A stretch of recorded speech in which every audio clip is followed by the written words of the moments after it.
Hello, and thank you for clicking on this video. My name is Lou, and today I want to talk about one of my favorite subjects, which is superpowers or abilities in fiction in general. And I thought I'd kick off this first in a series, hopefully. I don't know, maybe I change like a season maybe. I wanted to kick this off with a power that I really think is, how can I say, unappreciated, or at least not as appreciated in recent years as it should be. And that power being known as adoptive muscle memory or photographic reflex. What is adoptive muscle memory?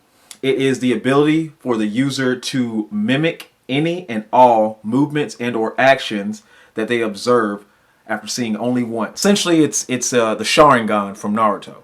But very limited. I know that sounds a bit confusing, but I should explain a little further. So basically, the power is that if you're a gymnast and I want to be able to do your floor routine, I can watch you perform just one time and I can copy that floor routine flawlessly. No hiccups, no ifs, no ands, no buts. Anything that you perform, I can do. So it's kind of like that saying, anything you can do, I can do better. More accurately saying, anything you can do, I can do just as well. So this power isn't just limited to just, physical stunts. Copy the way somebody aims and like how they shoot a bow and like how they fire a gun. And I think that's really cool. Now this power isn't exactly unbeatable. It doesn't make you like super strong. It doesn't make you super fast. In fact, it can't copy any superhuman feats that another person might have. So if I was in a world of DC and I saw Superman, I couldn't copy his ability to fly or his super strength or his speed or any of his myriad of powers. Like a character like Batman, I could see him performing his work at night. I could see him beating up hundreds of bad guys and then just be like, oh, I know how to fight like Batman now. I was actually surprised within my research that there was a bunch of like very popular characters, in fact, that have this power. I guess I would say that it isn't very prominent. They don't make it as prominent unless, well, let me just get into the list. Some of the characters would include characters like Yujiro Hanma from the Baki franchise, Taskmaster from Marvel, Garo from One Punch Man, players from the Buffy and Angel universe, user of the Sharingan. A couple of characters from Dragon Ball also have this ability. You out there might be thinking like, oh, well, you just said it can't copy superpowers, but obviously Dragon Ball and Naruto, they have superpowers in those shows.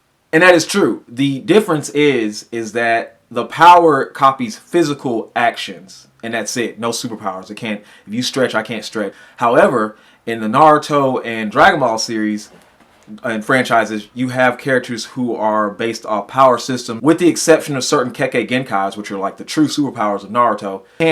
You can pretty much do all the same things. You can do lightning release. You can do wind release. All that stuff like that. You can. Like, most people can master the Chidori, most people can master the Rasengan, any kind of techniques like that can technically be mastered. Now, I want to get into some of the drawbacks. Now, this power does have a couple of drawbacks.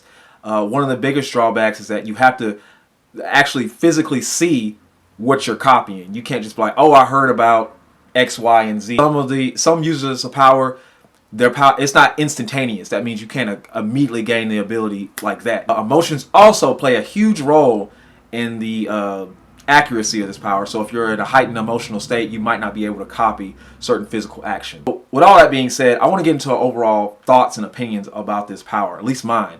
And I want to give it a couple rankings. Starting with versatility or overall like mundane use of it. Like how would I rank this on a scale from 1 to 10?